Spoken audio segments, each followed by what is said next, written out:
ಸ್ನೇಹಿತರೆ ನಮಸ್ಕಾರ. ನಾಳೆ ಡಿಸೆಂಬರ್ 17 ಬುಧವಾರ. ನಾಳೆಯಿಂದ 96 ವರ್ಷ ಈ 7 ರಾಶಿಯವರಿಗೆ ರಾಜರಂತೆ ಜೀವನ ಯಶಸ್ಸು ಹುಡ್ಕೊಂಡು ಬರುತ್ತೆ. ಕುಬೇರ ದೇವರ ಕೃಪಾಶೀರ್ವಾದ ನಿಮ್ಮ ಮೇಲೆ ಇರಲಿದೆ. ಹಾಗಾದ್ರೆ ಆ ಅದೃಷ್ಟವಂತ ರಾಶಿಗಳು ಯಾವುವು, ಅವುಗಳಿಗೆ ಏನೆಲ್ಲ ಲಾಭ ಸಿಗುತ್ತೆ ನೋಡೋಣ. ಅದಕ್ಕಿಂತ ಮೊದಲು ಕುಬೇರ ದೇವನಿಗೆ ಭಕ್ತಿಯಿಂದ ಲೈಕ್ ಕೊಟ್ಟು ಪ್ರತಿದಿನ ದಿನ ಭವಿಷ್ಯ ತಿಳಿಯಲು ನಮ್ಮ ಚಾನೆಲ್ ಅನ್ನ ಸಬ್ಸ್ಕ್ರೈಬ್ ಮಾಡಿ. ಹಾಗೆ ಬೇಗನೆ ನಮ್ಮ ವಿಡಿಯೋದ ನೋಟಿಫಿಕೇಶನ್ ಪಡೆಯಲು ಬೆಲ್ ಬಟನ್ ಕ್ಲಿಕ್ ಮಾಡಿ ಆಲ್ ಅಂತ ಕ್ಲಿಕ್ ಮಾಡ್ಕೊಳ್ಳಿ.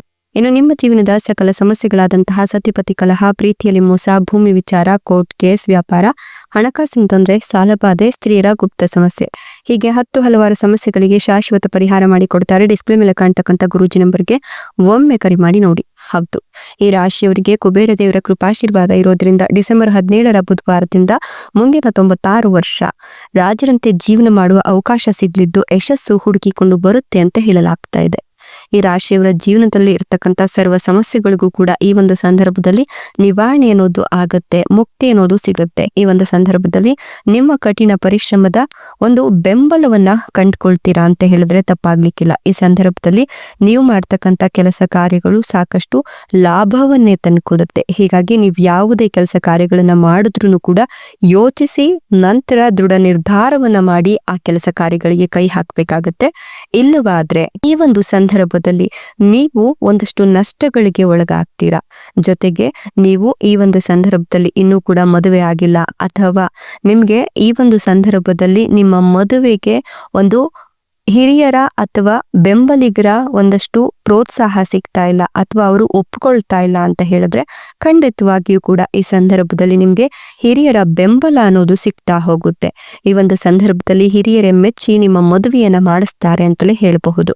ಜೊತೆಗೆ ನೀವು ಅಂದುಕೊಂಡಂತಹ ರೀತಿಯಲ್ಲೇ ಮದುವೆಯನ್ನ ಆಗ್ತೀರಾ. ಹಿರಿಯರನ್ನ ಒಪ್ಪಿಸ್ಲಿಕ್ಕೆ ಸ್ವಲ್ಪ ಕಷ್ಟವಾಗುತ್ತೆ, ಆದರೆ ಚಿಂತೆ ಪಡುವ ಅಗತ್ಯತೆ ಇಲ್ಲ.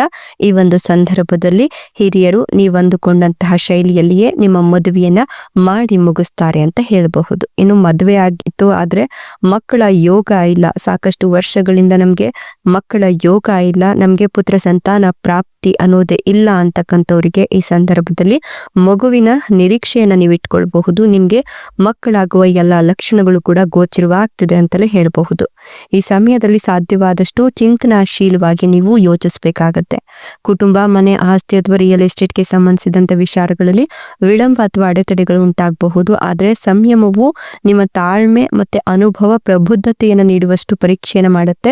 ಹಾಗಾಗಿ ನೀವು ಪರಿಸ್ಥಿತಿಯನ್ನ ಶಾಂತ ಮನಸ್ಸಿನಿಂದ ನಿಭಾಯಿಸಿದ್ರೆ, ಸರಿಯಾದ ದಿಕ್ಕಿನಲ್ಲಿ ನಿಮ್ಮ ಪ್ರಯತ್ನಗಳು ಮುಂದುವರೆದ್ರೆ ಈ ಅವಧಿಯು ನಿಮ್ಗೆ ಬಲವಾದ ಅಡಿಪಾಯವನ್ನ ಹಾಕೊಡುತ್ತೆ. ನೀವು ಈ ಒಂದು ಸಂದರ್ಭದಲ್ಲಿ ನೀವು ಏನ್ ಅನ್ಕೊಳ್ತಿರೋ ಆ ಒಂದು ಶೈಲಿಯಲ್ಲಿ ಜೀವನವನ್ನ ನಡೆಸಬೇಕು ಅಂತಂದ್ರೆ ನಿಮ್ಗೆ ಕಠಿಣ ಪರಿಶ್ರಮದ ಅವಶ್ಯಕತೆ ತೀರಾ ಮುಖ್ಯವಾಗ್ತಾ ಹೋಗುತ್ತೆ. ಮಕ್ಕಳು ವಿದ್ಯಾಭ್ಯಾಸದಲ್ಲಿ ಪ್ರಗತಿಯನ್ನ ಕೂಡ ಕಾಣ್ತಾರೆ. ಜೊತೆಗೆ ಆರ್ಥಿಕ ಸ್ಥಿತಿ ಏರಿಳಿತವನ್ನ ಕಂಡ್ರೂ ಕೂಡ ನಿಮ್ಮ ಜೀವನದಲ್ಲಿ ಸಾಕಷ್ಟು ಲಾಭವನ್ನು ತಂದುಕೊಡುತ್ತೆ. ಜೊತೆಗೆ ನೀವು ಈ ಸಂದರ್ಭದಲ್ಲಿ ರಾಜ ವೈಭೋಗದ ಜೀವನ ಹೆಜ್ಜೆ ಹೆಜ್ಜೆಗೂ ಸಕ್ಸಸ್ ಸಿಗುತ್ತೆ. ಇಷ್ಟೆಲ್ಲ ಲಾಭ ಮತ್ತು ಅದೃಷ್ಟವನ್ನು ಪಡೆದಿರ್ತಕ್ಕಂಥ ಅದೃಷ್ಟವಂತ ರಾಶಿಗಳು ಯಾವುವು ಅಂದ್ರೆ ಮೀನ ರಾಶಿ, ಕಟಕ ರಾಶಿ, ಧನು ರಾಶಿ, ತುಲಾ ರಾಶಿ, ಸಿಂಹ ರಾಶಿ, ವೃಷಭ ರಾಶಿ, ಮಿಥುನ ರಾಶಿ. ಇವುಗಳಲ್ಲಿ ನಿಮ್ಮ ರಾಶಿ ಇದ್ದರೂ ಇಲ್ಲದಿದ್ದರೂ ಓಂ ನಮೋ ಕುಬೇರ ದೇವಾಯ ಅಂತ ಕಮೆಂಟ್ ಮಾಡಿ. ಧನ್ಯವಾದಗಳು.